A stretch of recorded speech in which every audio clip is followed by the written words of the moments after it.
Hello students, so today we're going to look at functions, which is the algebra review, so this should be all from Algebra 1. Basically in Algebra 2, what we're going to look at is more complex functions than you learned in Algebra 1. So here's two very complex functions that you haven't seen yet. And the question is, what is a function? That's kind of what we're going to focus on today. So learning targets. You're going to want to write these on the top of your notebook. I can state the domain and range of a function, and I can determine if a relation is a function. So those are your two learning targets that you need to be able to do by the end of the day. So view functions like machines. So I have some input values. Let's say I have a 1, a 2, a 3, and a 4. Those are going to go inside right here as an input. Well, let's say I have a rule, and that's 2x plus 1. So every time I have an input, I'm going to put it into that rule for the x, and I'm going to get output values. So I put the 1 in. I did 2 times 1, 2 plus 1. I got 3.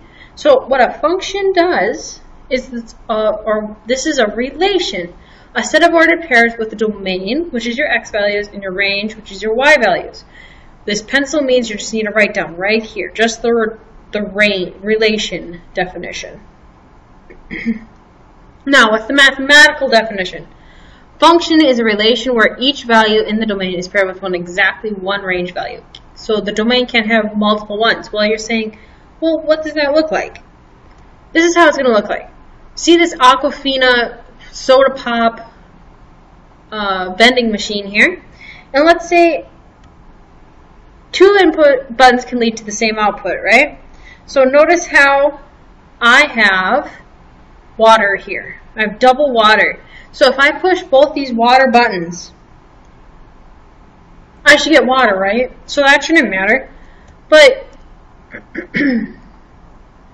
so then I would both get water. That would be my output. What would happen if one button would lead to 2 different outputs? So let's say if I push to this red button right here, and I got a green tea. And then my friend behind me got the red Powerade. I would be angry, right? You would say, well, it's broken. Well, that's exactly what it means. A function would be broken because the one button is leading to 2 different pops. So here's some other real-life examples for you. One that's a function, a state, comma, capital. Each state has only one capital. So North Dakota only has Bismarck. South Dakota only has Pierre, and Minnesota only has St. Paul. Some non-functions, though. Senators. North Dakota has 2 senators. So one input, one button, is leading to 2 different things. Hovind and Heitkamp. So let's look at some examples. There's different ways that you'll see these presented. One of them is a table. So here I got this table here. Very first thing we're going to write down is our domain of our table.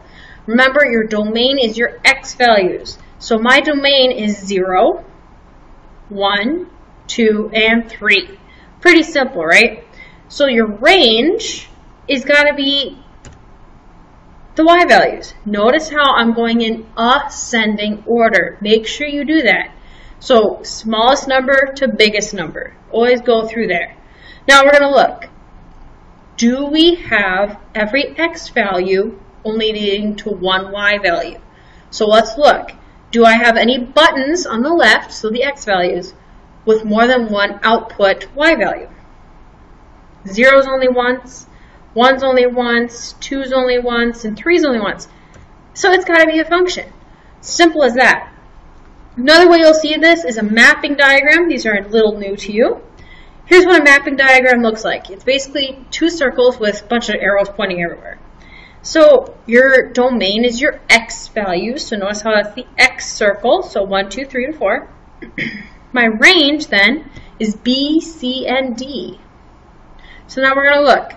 Are there one x value leading to 2 different outputs? Let's look. I have 1 input going to 1 output, 1 input to 1 output, 2 different inputs going to 1 output. But remember, that's kind of like the 2 water buttons. That's okay. That's fine. So this is also a function. And we're saying, well, what does it look like when it's not a function? It's going to look something like this. So my domains, my x values, so -8, -5, and 7.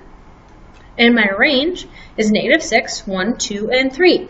Notice how -8 is leading to 2 different answers. That's not going to work. That means I'm going to get red Powerade and green tea. That can't work. That's not a function. I can't have that. So now, there's another way. You can also see these as just ordered pairs. The easiest way for you to do these, if the mapping diagram, I think it works really well for you to see functions or not. So I'm going to do some mapping diagram here. Put my domain in, so that's all my x values. So these guys are right here. Okay. Ranges. Notice how I didn't write 2.5 twice because I already had it in my box, okay? So only write one number once.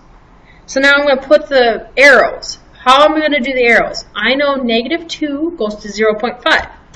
So -2 is going to 0.5. The arrow is going to point that way. 0 is to 2.5. 4 is to 6.5. And 5 is to 2.5. Now let's look here. What's your domain? Your x values, -2, 0, 4, and 5. What's your range? 0.5, 2.5, and 6.5. Now, is it a function? Let's look. Do I have one output going to two, or one input going to 2 outputs? AKA, do I have one button going to 2 different kinds of beverages? It looks like right now I have 2 buttons leading to 1 output, but that's like the 2 waters to get water, right? So that is a function. Let's take a look at the next one. I have my diagram here. Put my x values, 4, 5, and 6. Notice how 6 is double, but that's okay. I'm just going to write them once. And then I'm going to write my range out, 3, 4, 5, and 8. Put my arrows in. 6 and 5, they go together. 4 and 3 do. 6 and 4 do. And so do 5 and 8. So now my domain is my x values. So on the left-hand side, 4, 5, and 6. My range is 3, 4, 5, and 8. But now we need to figure out, is it a function? Do I have one button going to multiple outputs? I do, right? 6 is going to 4 and 5. He's not a function, because that's not very fair. And that's the end of this video. Thanks for watching. See you later.